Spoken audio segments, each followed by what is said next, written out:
Hello, you're watching Avenue X, and today let's talk about a drama that almost finished airing, 沉默的荣耀, Silent Honor. In the long run, this drama may be looked at in a very different way than other dramas. Let's talk about it. This drama was shot actually quite a while ago. 2024 January was when they started shooting, and they wrapped by the end of May. It took solid 4 months to do this 40 episodes or so drama, which would work out as 3 days per episode. Based on Chinese dramas' usual production schedule, this is actually considered to be a slowly made drama. And its original script, because it's based on historical facts and real people, it is produced by iQIYI and Ciwen. Ciwen is the company that actually produced Word of Honor. In terms of the casting, the most important actors for this drama would be Yu Hewei, Wu Yue, Wei Chen, and you can also say Yu Ailei. Those are the 4 having most amount of screen time characters. You'll also have a lot of other quite well-known actors involved, such as Zheng Li. This is a spy story, undercover agent of Chinese Communist Party, right around the time when People's Republic of China was founded. It starts around August of 1949 of some of the Kuomintang KMTs who are retreating from mainland China to Taiwan, and our main characters were ordered to go to Taiwan, and he had to bring his family to Taiwan as well. For most of the people who moved to Taiwan at the time, they couldn't have known for the rest of their life it was impossible to ever go back to mainland China. And the story will start from that point till, although it hasn't finished until tomorrow or 3 days after, it probably will finish around mid of 1950, when what actually happened in history happened. So it's a very short period of time and a very limited kind of location. You're in Taiwan for 99% of the story. And this is essentially the story of the famous back then KMT general, a very high-ranking official in the military of the KMT nationalist government, who is named Wu Shi, who actually was undercover for Communist Party of China. Got a lot of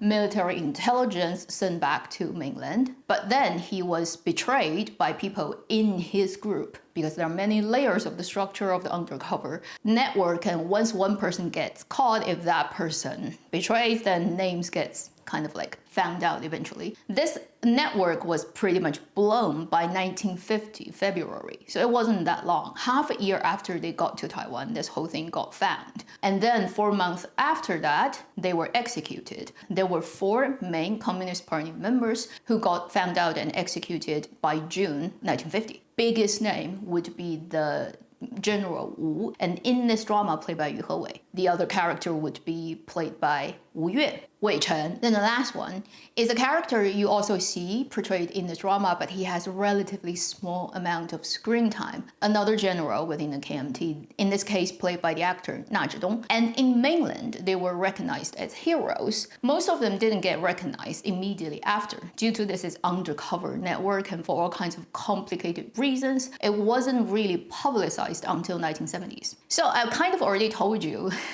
the story and spoiled it completely for you, but in terms of dramatically, artistically, how they're gonna do it, we'll wait for a few days. For seasoned Chinese drama watchers, any drama that's set between 1910s to early 1950s or late 1940s, you know it's covering the Mingguo period, and it's just gonna be mostly about spying, due to that was a very chaotic period and that was a historical fact, and it often involves the 3 main big players: the Japanese invasion, the Communist Party, and then the nationalist, and at the time the rightful government of China. This drama is at the very end of it, and this is focused on people who actually ended up in Taiwan. This type of drama is so commonly seen in Chinese dramaland, it's nothing new, but often it's fictional. It's based on our extrapolation of historical facts and materials, and then a lot of dramatization. Officially, this is the first time in China where a drama is made about that topic that is directly using the real historical people's real name. Because previously there were a couple of very famous spy dramas in Chinese dramaland that were actually based on a few real historical figures, but they get different names. The events that's related to what happened in their life gets shifted and moved around, dramatized, so that you cannot say 100%. It is really just talking about this real person's actions and history. I will now tell you what I like about this drama, what I don't like about this drama, and then finally we're going to talk about elephant in the room, why this drama happens at this point of time in this specific way and what it means. On the rating side of things, I wouldn't actually rate the drama super high because it is a spy drama. I'd say it's almost like doing a mathematic problem in drama making. There are a couple of genres, such as detective drama, spy drama. It is more mathematical than other dramas, and it has to be clever. If it's not super exciting and clever, it's not the best spy drama. And since this drama is limited by the reality of history, who those people are, what happened, when it started, when it ended, it's not like you can just dramatize the shit out of it and still make sense. Just as a very hard standard spy drama, I would rate it between 1 gold mine and 2.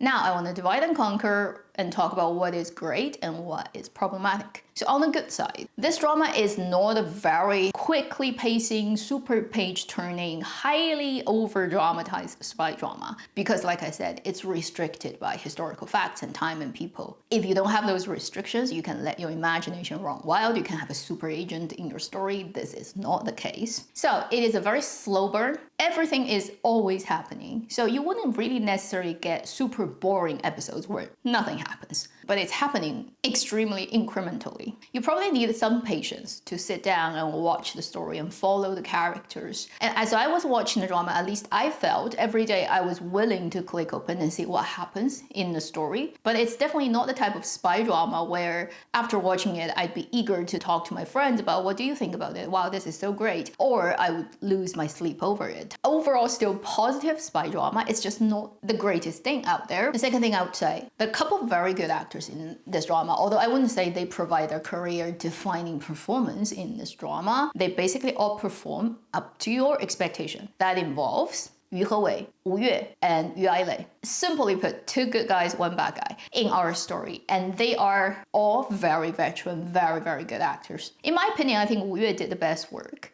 because she's playing a mid-aged woman who spent most of her time in Hong Kong doing business, but not really professionally trained as an undercover agent. She got her position literally as a contingency plan, as something accidentally happened that made the original person who should take her position unable to do that, and she literally volunteered to do her work. So she wasn't a very experienced undercover person, and I think the actress really captured that. She is willing to put her life on the line. She's very brave, but she's lacking the experience and understanding of the work, so she often makes little mistakes here and there that make you worry about her. But also because she's a businesswoman who's so successful her whole life, she uses all the abilities that she collected over the years doing her professional job to actually help her do her undercover job. And you see that side of her being so charismatic. This actress played this character really, really well. She captures all the essence and the things that you can read in historical record about this person. I think they casted her perfectly. This is the best actress in Chinese mainland who can play this role right now, and they just found the perfect person. And then Yu Hewei, I'd say if you've watched his previous work, he's not the type of actor who would disappear into his role and then you feel like it's a different person for every different role he plays. He almost is always Yu Hewei. But the funny thing is he is quite likable.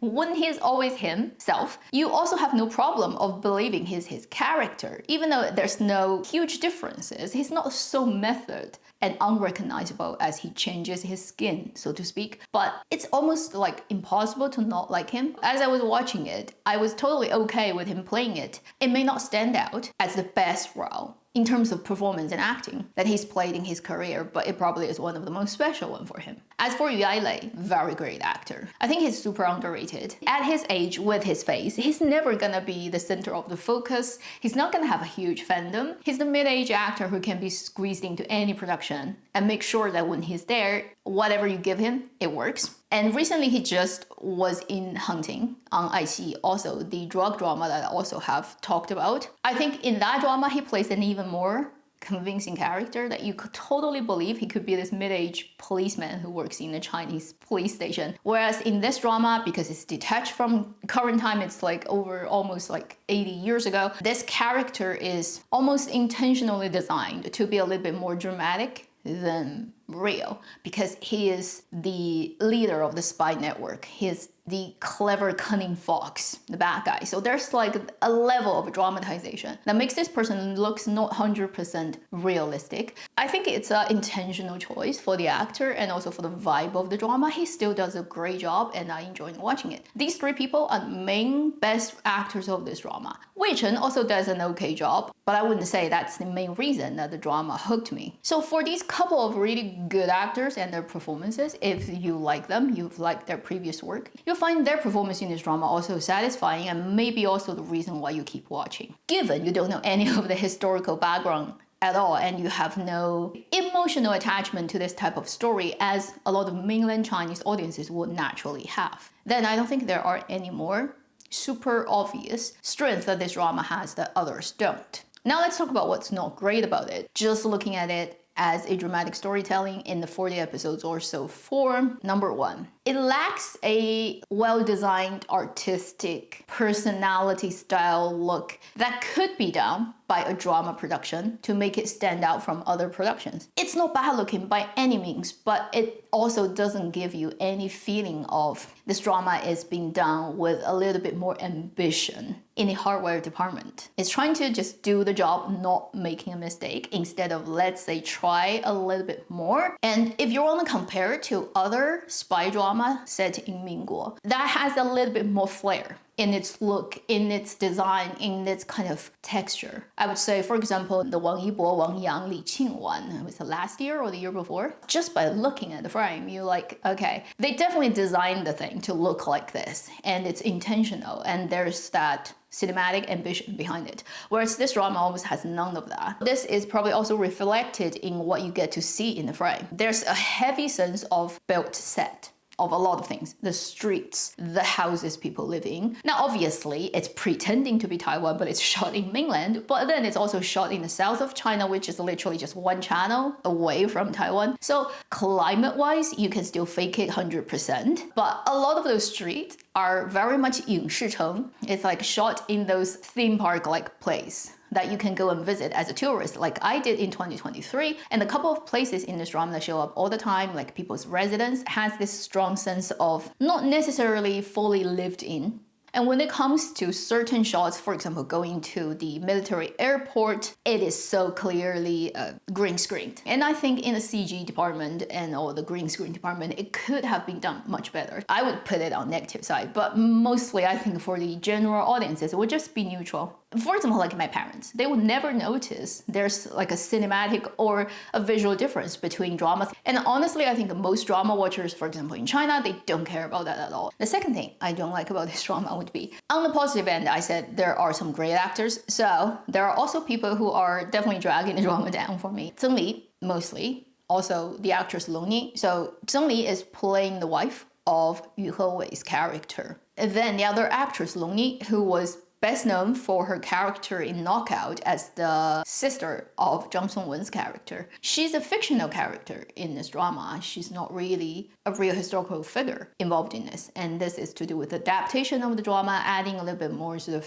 juice into the spy story to make it 40 episodes. Although she doesn't have that much screen time, she's kind of important. These two are probably, in the main cast, the most problematic actors. It's not just me saying it. Everybody who's watching this drama, if you look at like online, Chinese social media, every time these two persons show up, they're complained. You literally read that in live comment in this drama. It's her again on her face where there's either no expression or the expression doesn't actually react to the other person. And people are like, yeah, you may be pretty, but your performance is not working. So neither of these two actresses also, in my opinion, is providing a useful enough performance for the story, for the characters. Both of them are very consistent from the first moment they show up to at least now, up to 34. I would also say Zheng Li, she did do filler on her face. It's very obvious. I mean, compare her face to Wu Yue's face. You know the face that doesn't do filler and the face do filler when they're in their 40s, 50s, what it looks like. Okay, this like clear contrast. Because of that filler thing that shouldn't existed in 1940s. It takes you out of the timing of the story. That's the first thing. It also stops her from all the micro expressions you can read from a normal human face that you can read from her now. And it just doesn't look good. And then also her acting is just also not really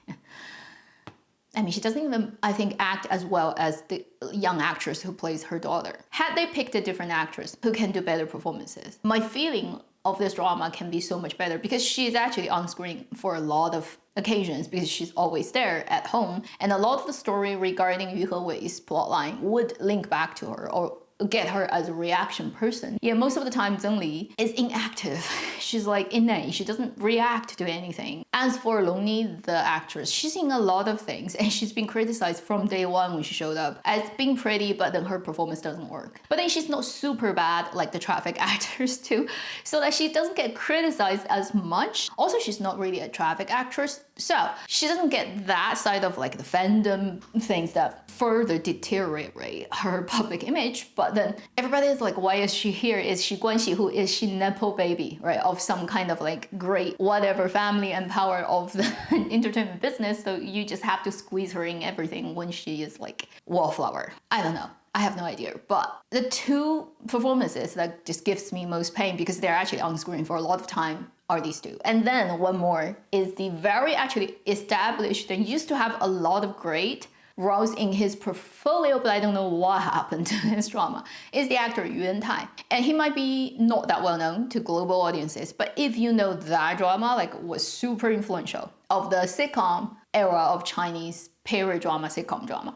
He was one of the main characters in that ancient hotel. I have read that he has actually researched quite a lot. His very method of this historical person he's portraying and what this person looks like, what he likes to do, what he talks like, he's trying to imitate that for the general audiences. Nobody knows what this person actually was like historically. And from the actor's point of view, unless this person is so well known, for example, you're playing Mao Zedong or playing Zhou Enlai, those historical figures, because Chinese people all know these people so well, what they look like, talk like, sound like, then it makes sense for you to imitate that person as much as you can. Whereas this person that he's playing, who is an undercover Communist Party member in Taiwan too, but who eventually betrayed everybody else, and because of his betraying got everybody killed. So he's the bad person. But this one, okay, to the general public is unknown. Nobody really knows and probably cares about what he looks like and sound like. And I think it makes more sense for the dramatic story to act in a way that you don't stand out too much, that you look weird. Whether it's his problem or the director's problem, I have no idea, but there's so much overacting. Every time the camera is on him, it's almost unwatchable and unbearable. Also, I think originally the actor actually spoke dialect through the whole drama. He got dubbed over by a Mandarin dubbing voice that's first not sounding like his original voice, second completely different mouth movement.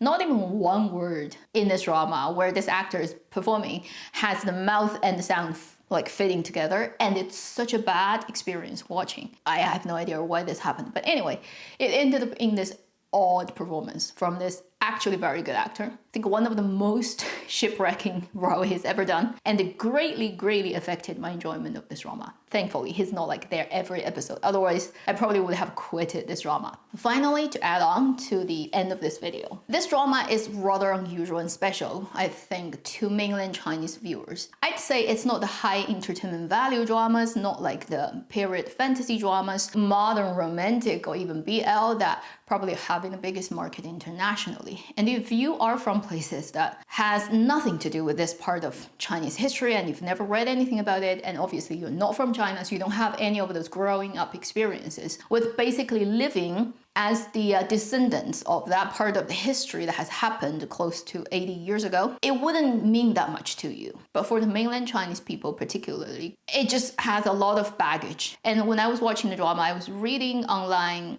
responses to this drama, and a lot of people were like, initially they don't really know about the stories of these couple of people because there were a lot of undercover agents, and there are people who did have their name recorded, but for all kinds of reasons never got publicized until much later. So specifically about these people, this probably is the first time a lot of Chinese audiences have heard about their name and heard about what has happened. But it's not like Chinese people are not familiar with that part of the history, and a lot of other people they probably have heard about, more famous ones. So there's that kind of emotional baggage tied to it. When you watch this drama, you'll read a lot of comments online, even in the live comments, where people are like, we just don't want to continue watching because we know what's coming up and it's just too hard to take, particularly if they like those actors, who are very likable people. So it just gets harder. As the story moves towards the end, it's like inevitable ending you all know are coming. It's very rare to read that kind of comment in a spy drama. This can only happen because this is the first time that China mainland makes a drama that literally directly calls out. This is the story of these people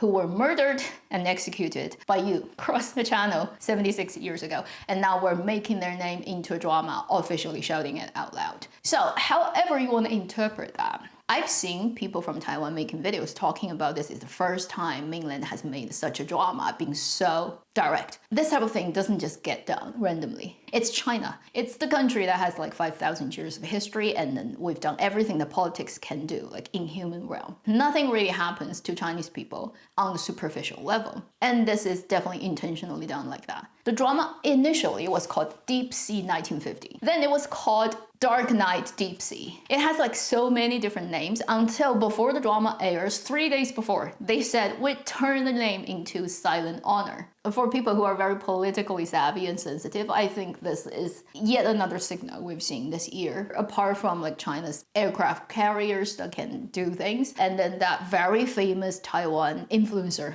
like the huge follower guy who traveled to Shanghai and had those like super long live stream. These things are happening at such a high frequency that this is in Dramaland, its version of just shining the light. I'm just a drama channel, so I'm not gonna go into the political commentary world of YouTube that is, oh my god, so crazy and messy and like murder seeking. I'm just gonna say this drama is one of the kind, and then the first one. In, I believe, not so long a time in the future, when you look back on this drama, you probably will see it even more clearer. And it's not the greatest drama out there, but it has other meanings in other departments that probably no other great dramas can compare to. That should be the end of this review of this not yet finished, but I'm pretty sure how it's gonna end drama, Silent Honor, 沉默的荣耀. Thank you for watching Avenue X. I'll see you in my next video. Meanwhile, live long and happy drama watching.